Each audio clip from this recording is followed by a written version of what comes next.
গেলে 1500 করে টাকা পায়, তারপর আমার ঘরের টাকা নিচ্ছে না, আপনার আলমারির টাকা নিচ্ছে না, এগুলো কোষাগার থেকে যাচ্ছে।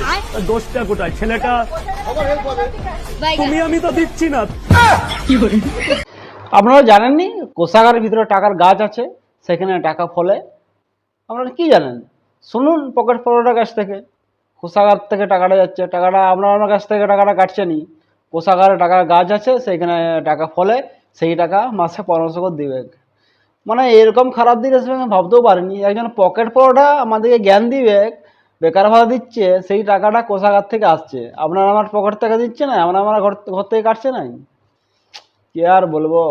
আরে ভাই, তুমি পরোটা বিচো, তুমি এবার চটি চাটতে শুরু করে দিলে কবে থেকে? এই জন্য ভাবছি পরোটায় তেলটা কম আসছে কেন। তেলটা এখনো পরোটায় না দে নাই, তেলটা এখনো মনে হচ্ছে অন্য জায়গায় লাগাচ্ছে।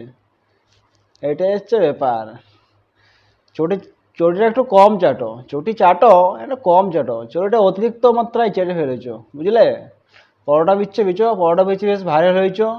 এখন সেই থাকো, আবার চটি চাটা বন্ধ করো এ সকল।